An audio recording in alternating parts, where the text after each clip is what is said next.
Okay जी, hello everyone and welcome to इलॉग academy. अब देखो, हम अपने चैप्टर 1 लेक्चर 1 की बात करते हैं। एरर्स हमने काइंड ऑफ इस चैप्टर का नाम रखा हुआ है। तो एरर्स में हम देखेंगे, काफी सारी चीजें देखेंगे, लेकिन हम स्टार्ट करें अपने फर्स्ट पॉइंट से, फिक्स पॉइंट, मतलब फर्स्ट टॉपिक से। फिक्स्ड पॉइंट और फ्लोटिंग पॉइंट, देखो इन्हें समझने के लिए एक इजी सा तरीका यही है कि जब हम कंप्यूटर में देखते हैं, ठीक है, अगर हम कंप्यूटर वगैरह में कुछ देखते हैं तो हमारा जो कंप्यूटर होता है वो किस फॉर्म में नंबर्स को ले रहा होता है, हम उनकी बात अब करने वाले हैं। जैसे अगर फिक्स्ड पॉइंट की मैं बात करूं, फिक्स्ड पॉइंट का मतलब इजी है, वही जो चीज फिक्स्ड है, जो पॉइंट फिक्स्ड हो गया, जैसा था वैसा ही है, तो उसे हम फिक्स्ड पॉइंट बोलेंगे। जैसे 38.4792856432 कितनी डिजिट्स तक हो सकता है, और मान लो इसकी मल्टीप्लाई करनी हो 27348.549625 ठीक है। ये अब ऐसे ही मतलब ऐसे जहां डिजिट्स फिक्स हो गई ना, बेसिकली इस डेसिमल के बाद की जितनी भी डिजिट्स फिक्स हो गई हैं, इसको बोलते हैं फिक्स्ड पॉइंट। इसको हम फिक्स्ड पॉइंट में डाल देते हैं कि भाई ये फिक्स्ड पॉइंट है। लेकिन क्या ऐसे कंप्यूटर डाइजेस्ट कर पाएगा? मतलब ऑब्वियसली अगर आप कुछ छोटा सा उसे दोगे 2.3 मल्टीप्लाई 4.6, कुछ अगर आप उसे छोटा सा दोगे, कुछ लिमिट में दोगे, तो हाँ वो ऑब्वियसली डाइजेस्ट कर लेगा। लेकिन वैसे क्या ये कंप्यूटर डाइजेस्ट कर पाता अगर मैं डिजिट्स को बढ़ा देता? तो क्या ये ऐसे प्रोडक्ट में जा पाता? नहीं। आंसर इसका आता नहीं। फिर यहां पर कंप्यूटर थोड़ा सा बौखला जाता, उसका दिमाग बाहर आउट ऑफ सर्विस चला जाता। तो हम उसके लिए क्या करते हैं कि हमारे कंप्यूटर को प्रॉब्लम ना हो, हम इसके लिए क्या करते हैं, हम फिक्स्ड पॉइंट से फ्लोटिंग पॉइंट पर आते हैं। हम इन चीजों को किसी पर्टिकुलर फॉर्मेट में लेकर आते हैं। उस फॉर्मेट का नाम होता है, हालांकि उसे मेंटिसा वगैरह में डाल देते हैं। मैं अभी आपको सिंपल सा बताऊं कि मान लो इसी नंबर की अगर मुझे बात करनी है तो कुछ ऐसे 0.38479 ऐसे यही चलता रहता। 273 मतलब मल्टीप्लाई 10 टू द पावर, ठीक है, ऐसे 273 यहां था ना हमारा पॉइंट,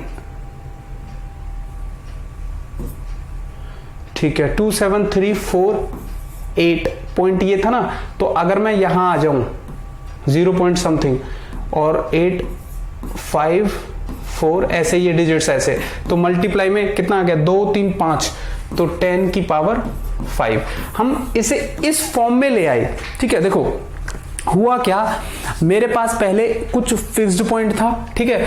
फिक्स्ड पॉइंट के साथ मुझे प्रॉब्लम थी, मुझे क्या बेसिकली कंप्यूटर को प्रॉब्लम थी। मैंने उसमें डाला, वो बेचारा बौखलाया। ऑब्वियसली एक लिमिट तक बौखलाया, हर कंप्यूटर टू कंप्यूटर डिपेंड करेगी इसकी लिमिट क्या है। कुछ 32 बिट्स होंगे, कुछ 64 बिट्स या कुछ और भी आगे, तो वो वहां पर digits computer to computer depend करेगी। लेकिन फिक्स पॉइंट के साथ प्रॉब्लम थी, मैं उसे इस सिस्टम में ले गया, इस तरह की को मैं डिजिट्स को मैं बोल सकता हूं फ्लोटिंग पॉइंट में, ठीक है। अब प्रॉब्लम क्या थी, इसी के बारे में पढ़ते हैं। Fix point, floating point clear है, ठीक है। अब अगर हम सीधी बात करें इसकी, ठीक है, जैसे मैं सिंपल सी भाषा में लेके चलता हूं, 2.38 है, ये फिक्स्ड था। अब मुझे फ्लोटिंग में लेके जाना था 0.238 मल्टीप्लाई 10 टू द पावर 1, ठीक है। मेरे पास आया 0.238 मल्टीप्लाई 10 टू द पावर 1। अब ये जो फॉर्म है ना, ये जो फॉर्म है, इसको हालांकि इस फॉर्म का एक नाम है, इसको बोलते हैं नॉर्मलाइज्ड फॉर्म, ठीक है। इस फॉर्म को बोलते हैं नॉर्मलाइज्ड फॉर्म। हालांकि अभी मैं अगर आपको सिंपल सा इसके हिसाब से बताऊं तो इसको बोलेंगे साइन, क्योंकि इसमें प्लस लगा हुआ है ना, मतलब इसमें प्लस लगा हुआ है, आगे प्लस है। इसको बोलेंगे मेंटिसा, ठीक है, और इसको बोलेंगे बेस, और ये जो ऊपर है इसको बोलते हैं हम एक्सपोनेंट, ठीक है। मतलब बेसिकली फिक्स्ड पॉइंट के साथ प्रॉब्लम थी, लेकिन मैं फ्लोटिंग पॉइंट में गया, क्यों? ताकि कंप्यूटर को आसानी हो, कंप्यूटर को कुछ प्रॉब्लम्स उसकी कम हो, खत्म हो जाएं, ठीक है। लेकिन मैं बताऊंगा कि खत्म नहीं होंगी, एक्चुअली में कंप्यूटर की प्रॉब्लम्स हम और बढ़ा रहे हैं।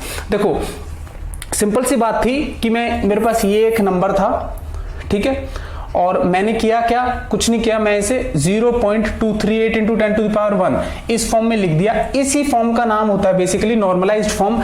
इसमें जो साइन था, मतलब इस तरह के नंबर्स को SMB की पावर K जो इस फॉर्म में लिखे जा सकें, मैं उसको क्या बोलूंगा, कि फ्लोटिंग पॉइंट सिस्टम आ गया। अब यहां पर फ्लोटिंग पॉइंट में मैंने फ्लोटिंग पॉइंट की फॉर्म में लिख दिया, ठीक है। एस मेरे को ये नहीं लिखना चाहिए ना, फिर एस मतलब साइन, एम मतलब मेंटिसा, ठीक है, बी मतलब बेस और के मतलब एक्सपोनेंट, ठीक है। क्लियर है ये चीज, ऐसे बोलते हैं इसको, ठीक है, फ्लोटिंग पॉइंट सिस्टम में। अब देखो ये जो एक्सपोनेंट है ना, ये के है, जो ये के है इसकी भी कुछ पावर्स होती हैं, ये भी कंप्यूटर टू कंप्यूटर डिपेंड करेगा, ठीक है। कुछ सिंगल में, कुछ डबल में।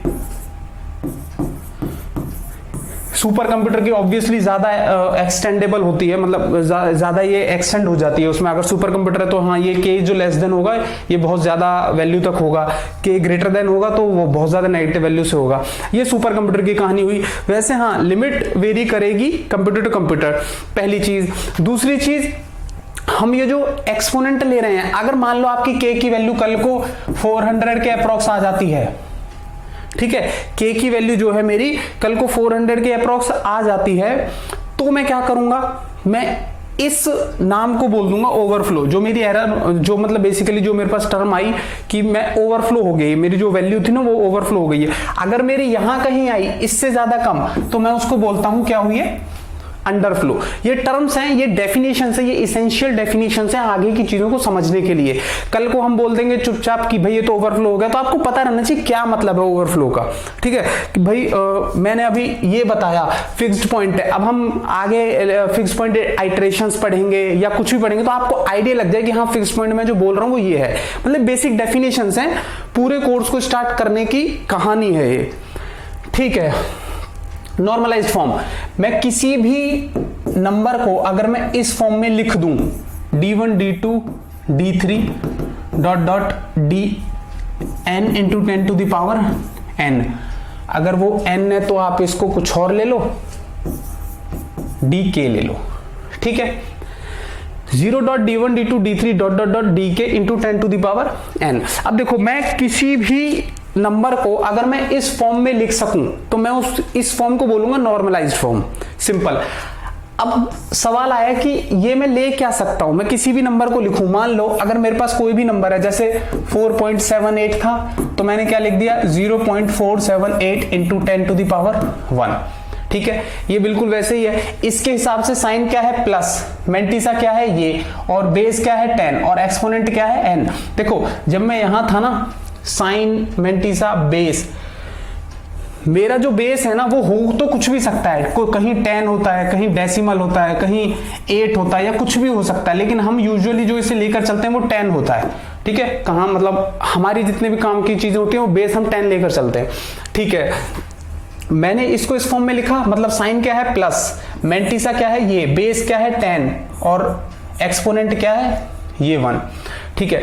एक और चीज देखो, इसमें अगर आप ध्यान से देखो तो DIs पर जो लिमिट है उनके बारे में बात कर रहा हूं मैं। मेरे पास D1 है, D1 क्या है, ग्रेटर देन इक्वल टू हो क्या सकता है 1 to 9, ये मेरा D1 हो सकता है, ठीक है। DK तक मेरे को कोई दिक्कत नहीं है, ये 0 अलाउड है, ये चीज ध्यान रखना। नॉर्मलाइज फॉर्म की कहानी है, ठीक है। मतलब बेसिकली 1 से 9 और 0 से 9, मतलब फर्स्ट जो डिजिट होगी ना उसमें 0 अलाउड नहीं होगा, ठीक है। दूसरी चीज, इन्हीं चीजों को ना, इन्हीं को, ये जो हम देख रहे हैं ना ये चीज D1 D2 D, इसी को बोलते हैं सिग्निफिकेंट डिजिट्स। जो नॉर्मलाइज फॉर्म के अंदर आ गई उसको हम बोलते हैं सिग्निफिकेंट डिजिट्स, समझ रहे हो ये चीज, उसको सिग्निफिकेंट डिजिट्स बोल देते हैं। जैसे अब अगर मैं बात करूं आपसे 4.78, इसमें कितनी सिग्निफिकेंट डिजिट्स होंगी, तो आप सिंपल सा बोलोगे मेरे को, पहले तो इसे नॉर्मलाइज फॉर्म में लिखोगे ऐसे, और अब ये जो वैल्यूज हैं ये मेरी क्या हो गई, सिग्निफिकेंट डिजिट्स हो गई। बात आई समझ में, ठीक है। मैं अगर ये लिख दूं 0.000123 ठीक है, इसकी सिग्निफिकेंट डिजिट्स कितनी होंगी, देखो मैं पहले तो गया 0 को 0.123 लेके, ठीक है, मैं इसे ऐसे लिख सकता हूं अपनी नॉर्मलाइज फॉर्म में। ये मेरा ऑब्वियसली ये क्या है, सिग्निफिकेंट डिजिट्स, तो मेरी 3 सिग्निफिकेंट डिजिट्स होंगी। इसमें भी मेरी ये जो आगे 0 थी ना, मैंने इन्हें काउंट नहीं किया। क्यों नहीं किया? क्योंकि मैं नॉर्मलाइज फॉर्म में लेकर गया और नॉर्मलाइज फॉर्म में जो DIs हैं इनको मैं सिग्निफिकेंट डिजिट्स बोल रहा हूं। ध्यान रखो, पहला जो D1 है मेरा 1 है, मतलब 1 मतलब नॉन जीरो है, नॉन जीरो कुछ भी आ जाएगा। मैं यहां पर अल्फा भी लिख सकता था, alpha such that alpha is non zero, ठीक है, मतलब 0 अलाउड नहीं है, तो यहां पर 0 मैंने हटा दिए। फिर मैं आगे गया, अगर यही क्वेश्चन कुछ ऐसा होता 0.00012012034, ठीक है, अगर ये होता मेरे पास, अब मेरी सिग्निफिकेंट डिजिट्स कितनी होंगी? मैं फिर से आगे बढ़ गया हूं और अब मैं देखूंगा 3 डिजिट्स आगे जाऊंगा। पहले तो मैं 0.12034 इंटू, ठीक है, अब मेरे पास कितनी है सिग्निफिकेंट डिजिट्स? 5। सर अभी भी तो 0 है, अब 0 को ले सकते हैं हम, अब बीच में जो 0 है उसका कोई इश्यू नहीं है, काउंटेड है, ठीक है, 5 सिग्निफिकेंट डिजिट्स। और यहां हमारे पास सिग्निफिकेंट डिजिट्स कितनी थी? 3, मतलब आगे वाली जीरोस को मैं नहीं ले रहा हूं, ठीक है ना, ठीक है, ओके। अब देखो, अब मैं एक और चीज की बात करता हूं, इससे भी पहले देखो हमारे पास क्या चल रहा है, नॉर्मलाइज फॉर्म में मैं किसी भी नंबर को ऐसे लिखूंगा D1 D2 dot dot DK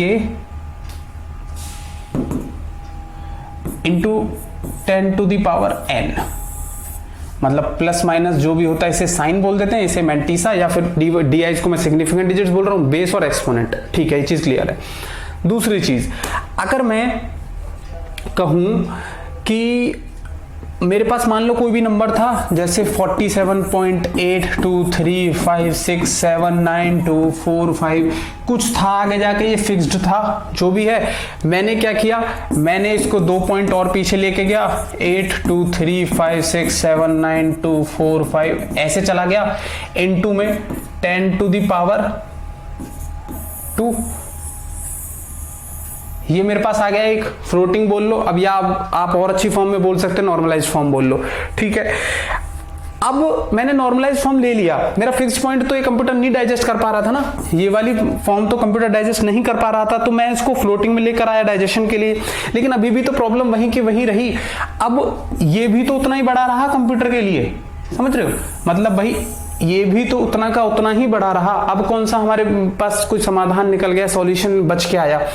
नहीं, कोई बात नहीं बनती दिखाई दी। कंप्यूटर अभी भी बेचारा परेशान का परेशान ही रहा, क्योंकि इतना बड़ा नंबर था, छोटे तक के लिए तो ठीक भी था।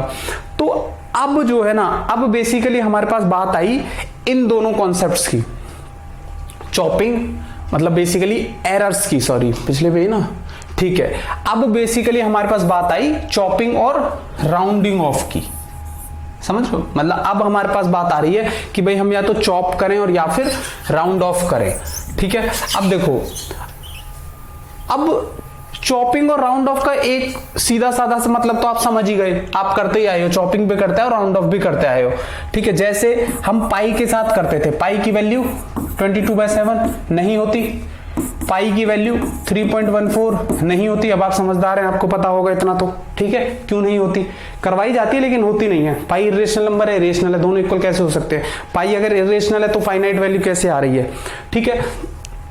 अब देखो हमने क्या किया, पाई की वैल्यू जो भी है, जो रियल वैल्यू 1, 4, 1, 5 है, 9 है, जो भी है, ठीक है। अब देखो अगर पाई की वैल्यू ये है, हम करते क्या है, हम इससे आगे की जो वैल्यूज है ना, हम उनको काउंट ही नहीं करते। हम कर क्या रहे हैं, हमने बेसिकली 3.14 ही तो ली और हमने कुछ लिया ही नहीं। हमने किया ही ये, हमने बचपन से ही ये किया कि हमने इसे चॉप कर दिया। चॉप मतलब बेसिकली काट देना, चॉप मतलब पीछे वाले को ध्यान ही ना देना पीछे क्या हुआ, ठीक है। हो क्यों रहा है ये बात समझ में आ रही है कि मेरे पास पहले एक फिक्स्ड नंबर था, बहुत बड़ा नंबर था, कंप्यूटर को परेशानी हो गई, इससे हमने कंप्यूटर की हेल्प की, उसे फ्लोटिंग पॉइंट में चाहिए था, हमने फ्लोटिंग में दिया।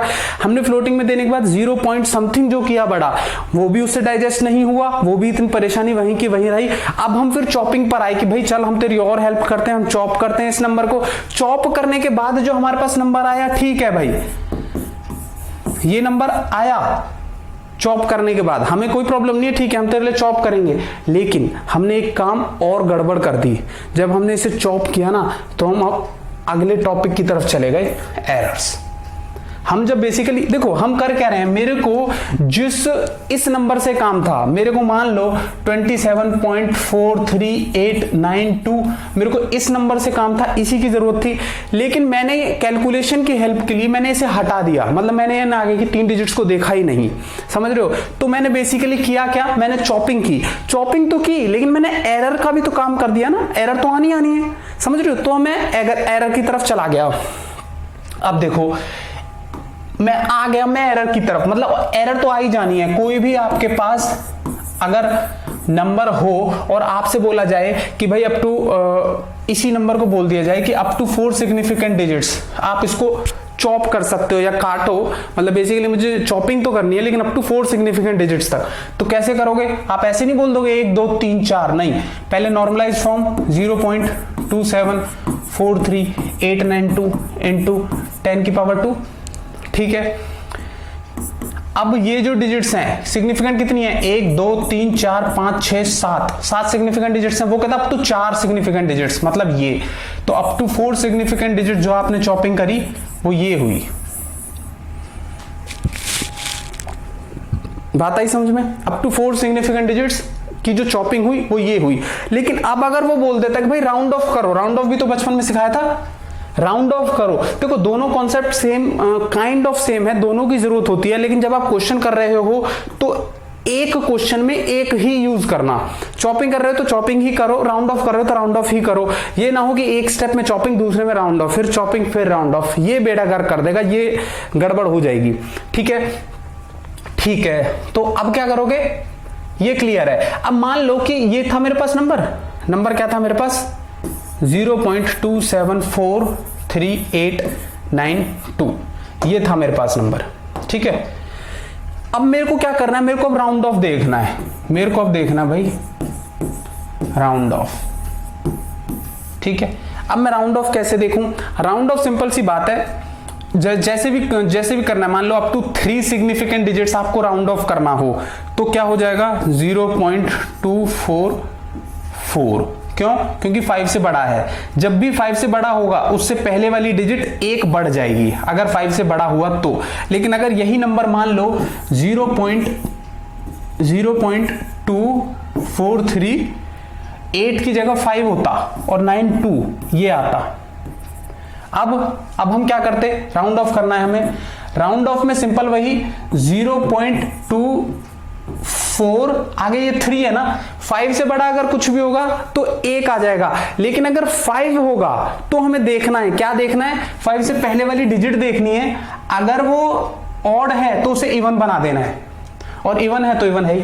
ऑड पता है ना, ऑड मतलब अजीब सा, ऑड मतलब है अजीब सा, तो ये अजीब सा नहीं रहने देना, इसको इवन बना देना है, तो 0.244 कर देना है, ठीक है। अगर यहां 4 होता, मान लो ये है 0.244592, अब इसको राउंड ऑफ करो, इसको राउंड ऑफ करो, वही अप टू 3 सिग्निफिकेंट डिजिट्स।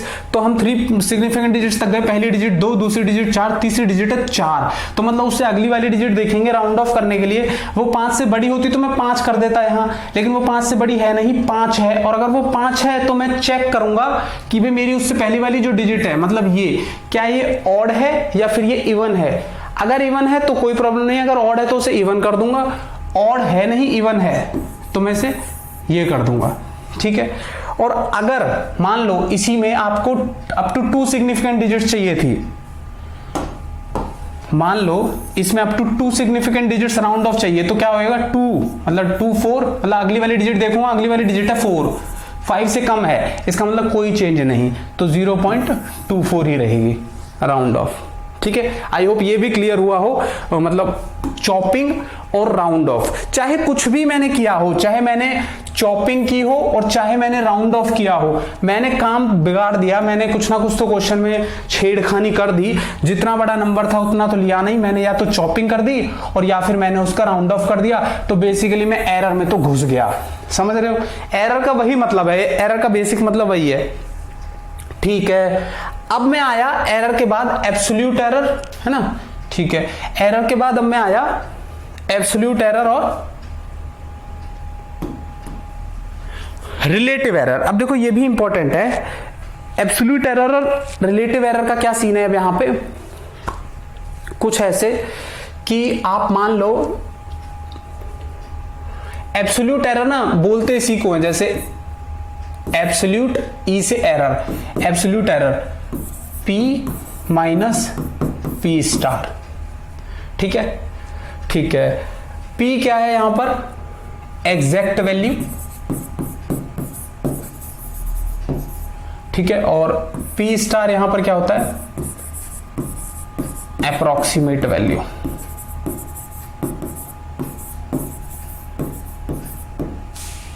ठीक है ना। अब देखो रिलेटिव एरर, रिलेटिव एरर का क्या है, ऐसा ही होता है कुछ कुछ, ठीक है, यही सीन है बस, मतलब इसमें कुछ ज्यादा वैसे नहीं है, बस एब्सोल्यूट कोई एब्सोल्यूट एरर का बोल दे तो ऐसे निकलेगी और रिलेटिव एरर का बोल दे ऐसे निकलेगी, ठीक है। अब देखो एक और चीज जो आपको देखनी चाहिए, ठीक है, अब देखो अगर आपको, अब मान लो इंपॉर्टेंट चीज जो है, मैं इंपॉर्टेंट चीज की अगर मैं बात करूं, हमसे बोल तो रहा है ये कि भाई एब्सोल्यूट एरर तो ये हो गई और रिलेटिव एरर ये हो गई, ठीक है, हम निकाल भी लेंगे ऐसे ही। लेकिन सोचो आपके पास हमने शुरू क्यों किया, हमने न्यूमेरिकल एनालिसिस को शुरू क्यों किया कि मेरे पास एक इंटीग्रेशन था, इंटीग्रेशन क्या था, e root x dot sine जो भी है sine 1000 dot log 598 divided by sine root 58 x, या फिर जो भी है, मतलब समझ में आ गया ना मेरा कहने का मतलब क्या है, कोई डिफिकल्ट सी कुछ इंटीग्रेशन हो या कोई भी पॉलिनोमियल हो, ठीक है। मेरे पास ये था, ये मेरी कहानी थी कि मेरे को इसे सॉल्व करना था। अब इसे जब मैं सॉल्व करूंगा, अगर मैं एग्जैक्ट से ही कर देता, आंसर ला देता, मतलब मैं एनालिटिक मेथड से ही अपना आंसर ला देता, तो मैं न्यूमेरिकल एनालिसिस में तो आता नहीं। इसका आंसर मुझसे नहीं सॉल्व होगा, इसीलिए तो मैं न्यूमेरिकल मेथड में आया, न्यूमेरिकल एनालिसिस पे आया। मैं न्यूमेरिकल मेथड को अगर मैं यूज करूं तो इसका जो आंसर आएगा वो तो अप्रोक्सीमेट ही आएगा, ये बात तो क्लियर है, वो अप्रोक्सीमेट ही आएगा, वो मेरे पास ये वाला तो आ जाएगा, ठीक है। अगर मुझे एरर निकालने तो अप्रोक्सीमेट आ जाएगा, लेकिन एग्जैक्ट कैसे आएगा, एग्जैक्ट अगर नहीं आएगा तो मेरी एब्सोल्यूट एरर कैसे आएगी, और अगर एग्जैक्ट आ जाता तो मैं न्यूमेरिकल एनालिसिस पढ़ता ही क्यों, समझ रहे हो। मतलब मेरे कहने का मतलब ये है कि हमने फॉर्मूला तो लिख भी लिया होगा नोट्स में और रट भी लेंगे हम इसे, लेकिन अगर हम न्यूमेरिकल एनालिसिस पढ़ ही रहे थे तो हमारे पास एग्जैक्ट में तो आंसर आना ही नहीं था। एग्जैक्ट में तो किसी कोई पॉलिनोमियल मान लो आप, 100 डिग्री का कोई पॉलिनोमियल ले लो, x100 plus x99 plus x98 plus x plus 1 equal to 0, ये है, इसके रूट्स की बात हो रही थी। रूट जो भी था एग्जैक्ट वैल्यू कहां से लाऊं मैं तो अप्रोक्सीमेट ही निकाल पाऊंगा ना। मैं न्यूमेरिकल मेथड्स का काम इसलिए कर रहा हूं क्योंकि भाई एरर्स वगैरह कहीं ना कहीं बनेंगी और मैं मतलब मेरे पास अप्रोक्सीमेट तो आ जाएगा आंसर, लेकिन एग्जैक्ट थोड़ी ना, एग्जैक्ट को बात ही नहीं कर रहा मैं। फिर हमारे पास ये एरर्स का पंगा कहां से आया, फिर हम एरर्स कैसे निकाल पाएंगे, एब्सोल्यूट एरर या फिर मैं बोलूं कि रिलेटिव एरर, ये हम कैसे निकाल पाएंगे। इसी की वजह से, इसी सवाल के जवाब की वजह से हम पढ़ते हैं, यहां पर आगे है नहीं कुछ, बाउंड्स हम पढ़ते हैं, बाउंड्स, ये अलग से आता है ये टॉपिक, ठीक है। हालांकि सब्जेक्टिव में और रियल लाइफ में ज्यादा जरूरत पड़ जाती है, ऑब्जेक्टिव के लिए कम। हम बाउंड्स पढ़ते हैं, समझ रहे हो। बाउंड्स हमें डिफाइन कर देते हैं, मतलब जैसे हमने पूरी की पूरी डिजिट्स को तो नहीं ले पा रहे हम, मेंटिसा में अगर हमारे पास बहुत बड़े डिजिट आते तो हम उसकी चॉपिंग कर रहे हैं, राउंड ऑफ कर रहे हैं, फिर हमारी जो एरर बन रही है ट्रंकेट एरर बन रही है, फलाना ढिमकाना बन रही है। इन्हीं एरर्स को पढ़ने के लिए अब हम इन्हीं सवालों के जवाब के लिए हम बाउंड्स पढ़ते हैं इसमें, कि भाई बाउंड्स वगैरह निकाले जाएं और फिर हम अपने आगे बढ़ जाएं, ठीक है। कुछ लिमिट तक तो वो हमें एग्जैक्ट भी मान लेंगे ना, फिर हम कुछ तक हम अप्रोक्सीमेट मान लेंगे, तो फिर हमारा बात बन जाएगी, ठीक है। तो इसलिए हम बाउंड्स वगैरह इसमें पढ़ते हैं, ठीक है। अब मैं आगे चलता हूं, फिर आपको आगे बात करता हूं, लेकिन हाँ ये बेसिक है, ये आपको पता रहना चाहिए, ठीक है। फिक्स्ड पॉइंट का आपको आइडिया रहना चाहिए क्या होता है, फ्लोटिंग पॉइंट का आपके पास आइडिया रहना चाहिए कि भाई क्या होता है, और क्यों इनकी जरूरत हो, अब जब कभी भी लेक्चर में यूज की जाएंगी ये टर्म्स आपको पता हो, एक आइडिया, रफ आइडिया लग जाए। ऐसा नहीं कि इनसे क्वेश्चन आने वाला है जो चैप्टर 1 का, जिसमें हमने एरर्स का नाम दे दिया। ठीक है, ओके, आगे बढ़ते हैं हम। Okay, thank you for watching.